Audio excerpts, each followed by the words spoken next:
আমার সবার শুরুতেই বিজয়ের মাস, আমি বিজয় দিবসের শুভেচ্ছা জানাচ্ছি সবাইকে, এখানে যারা উপস্থিত হয়েছেন এই শীতের সকালবেলা সবাইকে বিজয়ের শুভেচ্ছা জানাচ্ছি। আমরা আজকে উপস্থিত হয়েছি আপনাদের সামনে। দেশের এই যে সামগ্রিক অবস্থা আপনারা দেখছেন, নিত্য প্রয়োজন দ্রব্য কোনোভাবেই কন্ট্রোলের মধ্যে আনা যাচ্ছে না। তারা চেষ্টা করছে, আমরাও তাদেরকে বলেছি যে আপনারা যেভাবেই হোক এই যে সিন্ডিকেট, এই সিন্ডিকেটে দুর্গে হানা দিন, হানা দিয়ে সিন্ডিকেট ভেঙে দ্রব্যমূল্যকে নিয়ন্ত্রণের মধ্যে নিয়ে আসে। আমি সামনে নির্বাচন সভাপতি, আমি আমার এলাকায় বেশি যাতায়াত শুরু করেছি। মানে যে তরকারিটা জামালপুরে, আমার নির্বাচনী এলাকা জামালপুর, 50 টাকা কেজি, ঢাকায় সেটা 100 টাকা কেজি। এটার কারণটা বুঝতেই পারতেছেন। 1 কেজি কোনোদিনই ট্রান্সপোর্ট কস্ট 50 টাকা হইতে পারে না। এটা হয়েছে শুধু সিন্ডিকেটের কারণে। আমি জানি না আমাদের সমস্ত রাজনৈতিক দল তা এই অন্তর্বর্তীকালীন সরকারকে সমর্থন দেওয়ার পরেও কেন তারা সিন্ডিকেট ভাঙতে পারতেছে না এবং তারা সফল হচ্ছে না। জনগণের প্রশ্ন, আমাদের প্রশ্ন। আমরা আবারও বলবো আজকের এই সাংবাদিক সম্মেলন থেকে, আপনার যারা উপদেষ্টারা আছেন, আমরা আপনাদের সঙ্গে আছি। কেন আপনারা সিন্ডিকেট ভাঙতে পারবেন না? কেন মানুষের জীবনে এই দুর্বিশ্ব জীবন বয়ে বেড়াচ্ছে? বাজারে গিয়ে মানুষ ঠিকমতো কিনতে পারছে না। তার যে মাসিক বাজেট, সেই বাজেট 7 দিন থেকে 10 দিন যাওয়ার পরেই সেটা শেষ হয়ে যায়। এই অবস্থার দুর্বিশ্ব জীবনযাপন এই দেশের মানুষ এখন করতেছে।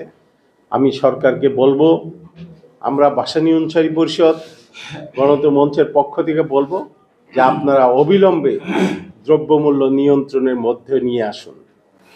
এটা মানুষের চাওয়া। এখন 4 মাস অতিবাহিত হয়ে গেছে, আপনারা কেন এটা পারছেন না? আরেকটা জিনিস, এখানে সাইফুল ভাই বলেছে, মান্না ভাই বলেছে, সাইফুল ভাই আমাদের সমন্বয়, এই যে নির্বাচনী রূপরেখা সম্পর্কে আইডিয়া দিয়েছেন প্রধান উপদেষ্টা তার জাতির উদ্দেশ্যে বিজয় দিবসের ভাষণে। আমরা ভাসানী অনুসারী পরিষদ দলগতভাবে গণতন্ত্র মঞ্চ, আমরা মনে করি উনি সঠিকভাবে এটা দিয়েছেন, কিন্তু ওনাকে আরও যত তাড়াতাড়ি সম্ভব এই সংস্কারের কাজগুলি সমাধান করেই আমাদেরকে নির্বাচনে যেতে হবে। সংস্কার করা ছাড়া যদি আমরা নির্বাচনে যাই, গত 53 বছর এই দেশে যা হয়েছে ঠিক আবারও সেই একই অবস্থার সৃষ্টি হবে। কাজেই আমি প্রধান উপদেষ্টাকে অনুরোধ করব, উপদেষ্টাদেরকে অনুরোধ করব, সংস্কার কমিটিকেও অনুরোধ করব যে দ্রুত সময়ের মধ্যে আপনারা সংস্কারের কাজ সম্পন্ন করুন, করেই নির্বাচনটা দিকে দেশ এগিয়ে যাবে। এবং প্রধান উপদেষ্টা একটা রূপরেখা দিয়েছেন, সেই রূপরেখার ভিত্তিতে নির্বাচন কমিশন তার তারিখ ঠিক করবে, ডেট দিবে, তারিখ দিবে। এটা নির্বাচন কমিশনের দায়িত্ব, এটা প্রধান উপদেষ্টার দায়িত্ব না, বা কোনো মন্ত্রণালয়ের দায়িত্ব না। এটা টোটালি দায়িত্বটা হলো নির্বাচন কমিশনের, যে ডেট, তারিখ এবং সময় নির্ধারণ করে দেওয়ার দায়িত্ব তারা দিবে। এখানে সাইফুল ভাই সুন্দরভাবে, মান্নাভাবে বলেছেন প্রশাসনের কথা। সেদিন দেখলাম কোর্টের একটি রায়, পঞ্চদশ সংশোধনী আংশিক বাতিল হয়েছে। এই আংশিক বাতিল হওয়ার মধ্য দিয়ে তত্ত্বাবধায়ক সরকারের ফিরে যাওয়ার একটি অবস্থা সৃষ্টি হয়েছে। কিন্তু এখানে আমাদেরকে মনে রাখতে হবে, আমি আপনাদেরকে বলবো,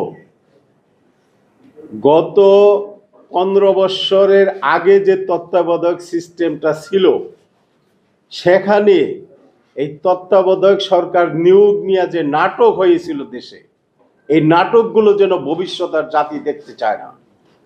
আমরা ওই যে বিচারপতির বয়স কমায় দিয়ে, প্রধান বয়স বাড়িয়ে দিয়ে তত্ত্বাবধায়ক সরকারের প্রধান নিয়োগ করার যে নাটক, এই নাটকগুলো যদি সামনে আবার হয়, মানুষ আবার হতাশার মধ্যে নিবর্তিত হবে। এখানে প্রধান বিচারপতি উনি অত্যন্ত বিজ্ঞ মানুষ, ওনার বাবাও অত্যন্ত বিজ্ঞ আইনজীবী ছিলেন এবং দেশের মানুষ তাকে অনেক সুনামের সহিত উনি আইন ব্যবসা করে গেছেন।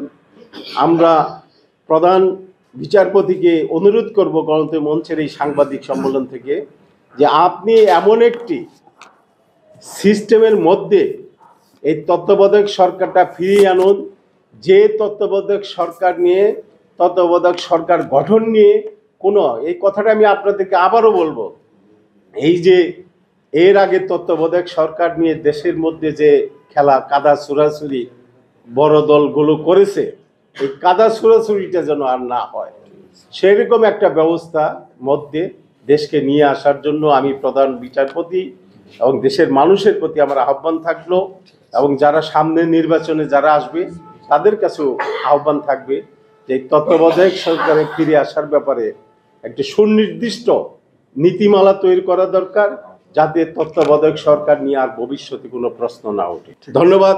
আসসালামু আলাইকুম।